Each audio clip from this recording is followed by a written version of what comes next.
दोस्तों, आज का ये वीडियो बिल्डर प्रोजेक्ट के उस कड़वे सच को उजागर करते हुए बना रहा हूं जिसे जानते तो सब हैं लेकिन कहता कोई नहीं। दोस्तों, सच मानिए, पिछले कुछ सालों में मैंने ऐसे सैकड़ों खरीदार देखे हैं जिन्होंने 2 करोड़, 3 करोड़ या 5 करोड़ रुपए खर्च करके फ्लैट खरीदा, लेकिन पोजीशन मिलने से पहले ही या उसमें रहने के कुछ महीनों बाद अफसोस करने लगे। किसी ने कहा, यार सामने दूसरा टावर बन गया, पूरा व्यू ही खत्म हो गया। किसी ने कहा, इतना बड़ा फ्लैट तो ले लिया लेकिन घर के अंदर जगह ही कम लगती है। कोई बोला, पेमेंट प्लान ने मेरी पूरी फाइनेंशियल प्लानिंग बिगाड़ दी। और सबसे ज्यादा सुनने को मिला एक ही शब्द, एप्रिसिएशन। आज गुरुग्राम, नोएडा, पुणे, हैदराबाद और बेंगलुरु जैसे शहरों में शायद सबसे ज्यादा इस्तेमाल होने वाला शब्द यही है। लेकिन सवाल यह है कि क्या ये सिर्फ एप्रिसिएशन के भरोसे 3 से 4 करोड़ रुपए का फैसला लिया जा सकता है? मेरी राय बिल्कुल साफ है, नहीं। क्योंकि कोई भी प्रोजेक्ट अपने आप में अच्छा या बुरा नहीं होता। असली सवाल यह है कि क्या वो प्रोजेक्ट आपके लिए सही है। यही सबसे बड़ी गलती होती है। लोग प्रोजेक्ट नहीं खरीदते, मार्केटिंग खरीदते हैं। क्लब हाउस देखते हैं, खुश हो जाते हैं। सैंपल फ्लैट देखकर इमोशनल हो जाते हैं। ब्रांड देखकर भरोसा कर लेते हैं। लेकिन कभी ये नहीं पूछते कि अगर मेरी इनकम अगले 3 साल नहीं बढ़ी तो क्या मैं इसकी किश्तें भर पाऊंगा? अगर मुझे बीच में बेचने की जरूरत पड़ी तो क्या खरीदार मिलेगा भी या नहीं? अगर किराए पर देना पड़ा तो किराएदार आएगा या नहीं? यही सवाल करोड़ों रुपए बचाते हैं। लेकिन आज मैं किसी बिल्डर का नाम नहीं लेने वाला, किसी प्रोजेक्ट की सिफारिश नहीं करने वाला। आज मैं आपको एक ऐसा 6 टेस्ट वाला फ्रेमवर्क बताऊंगा जिसे अगर आपने हर प्रोजेक्ट पर लागू कर दिया तो यकीन मानिए, अगली बार कोई ब्रोकर, कोई बिल्डर या कोई यूट्यूबर आपको आसानी से कंफ्यूज नहीं कर पाएगा। दोस्तों, पहला टेस्ट है लोकेशन। लेकिन लोकेशन का मतलब सिर्फ मेट्रो, स्कूल, मॉल, हॉस्पिटल नहीं होता। असली सवाल यह है कि क्या इस जगह की मांग 10 साल बाद भी रहेगी या आज सिर्फ विज्ञापनों की वजह से चर्चा में। मैंने ऐसी कई लोकेशन देखी है जहां हर तरफ बड़े बड़े होर्डिंग्स लगे, सोशल मीडिया पर रोज वीडियो बन रहे हैं, लेकिन 5 साल बाद भी वहां आबादी नहीं है, क्योंकि किसी ने ये नहीं पूछा कि आखिर यहां रहने कौन आएगा। दोस्तों, रियल एस्टेट की असली ताकत एंड यूजर है। अगर एंड यूजर नहीं होगा तो इन्वेस्टर भी नहीं टिकेगा। कई बार बिल्डर कहते हैं कि यहाँ इंडस्ट्रियल कॉरिडोर आएगा, यहाँ मेट्रो बनेगी, यहाँ एक्सप्रेसवे आएगा, लेकिन आपको ये भी देखना चाहिए कि क्या ये सब मंजूर हो चुका है या सिर्फ प्रस्तावित है। दूसरा सवाल है, प्रोजेक्ट के ऊपर हाई टेंशन लाइन तो नहीं जा रही। तीसरा, मेन सड़क कितनी चौड़ी है। चौथा, आसपास गांव, नाला, कूड़ा डंपिंग साइट, बिजली सब स्टेशन या कोई ऐसा फैक्टर तो नहीं जो फ्यूचर में परेशानी बन जाए। और सबसे ज़रूरी बात, अगर लोकेशन में समझौता है तो क्या कीमत भी उसी हिसाब से कम है? क्योंकि औसत लोकेशन पर प्रीमियम कीमत देना बिल्कुल भी समझदारी नहीं। अब दूसरा टेस्ट, डेवलपर।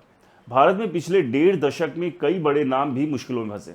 हजारों खरीदार सालों तक पोजीशन का इंतजार करते। इसलिए सिर्फ ये मत देखिए कि बिल्डर का एडवर्टीजमेंट कितना बड़ा है, ये देखिए कि उसने पहले क्या बनाया, कब बनाया और कैसे बनाया।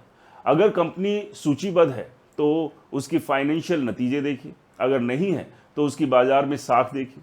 पुराने प्रोजेक्ट जाकर देखिए, वहाँ रहने वाले लोगों से बात कीजिए, उनसे पूछिए कि वादा पूरा हुआ या नहीं, क्लब हाउस मिला, क्वालिटी कैसी रही, मेंटेनेंस कैसा है। क्योंकि एडवर्टीजमेंट कभी सच नहीं बताते, लेकिन वहाँ रहने वाला रेजिडेंट ज़रूर बताता है।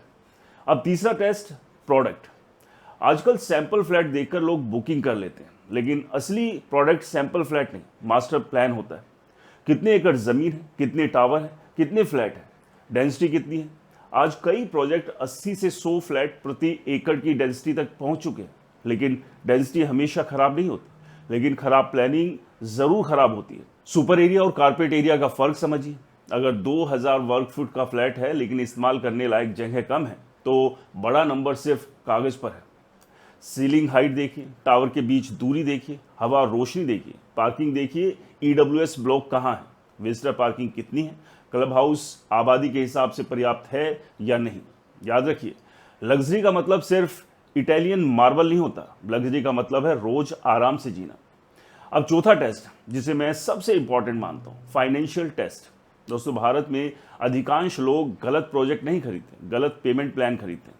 आज कई बिल्डर 10, 90, 30, 70 कंस्ट्रक्शन लिंक्ड और फ्लैक्सी पेमेंट जैसे प्लान देते हैं।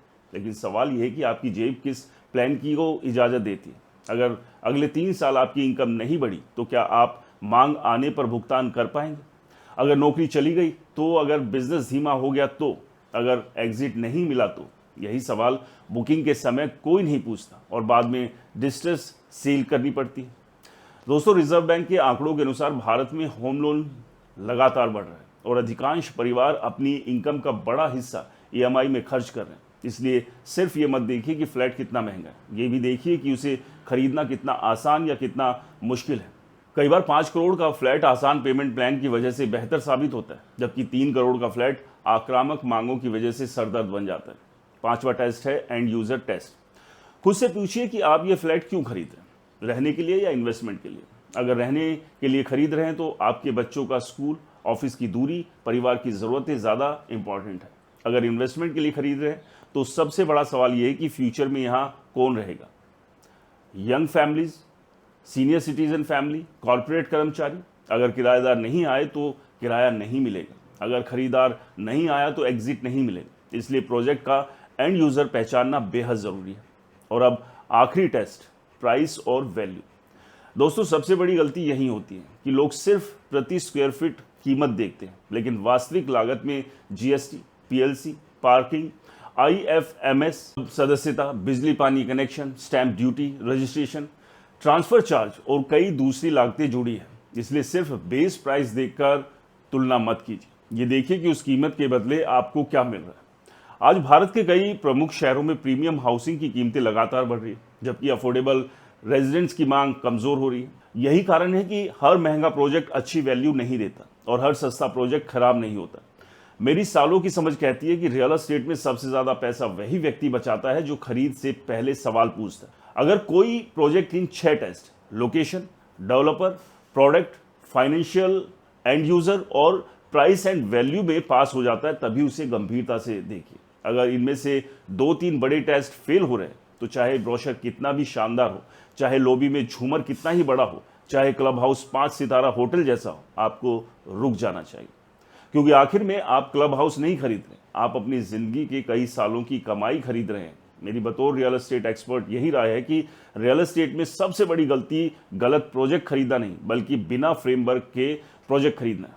जिस दिन हर खरीदार ये 6 टेस्ट अपनाने लगेगा, उस दिन मार्केटिंग का शोर कम और सही फैसले ज्यादा होंगे। याद रखिए, सही प्रॉपर्टी वही नहीं होती जिसकी कीमत सबसे ज्यादा है, बल्कि वो होती है जो आपकी जरूरत, आपकी क्षमता, आपके परिवार और आपके फ्यूचर के साथ सबसे बेहतर तरीके से फिट बैठती है। करोड़ों रुपए का फैसला भावनाओं से नहीं दोस्तों, फ्रेमवर्क से लेना चाहिए।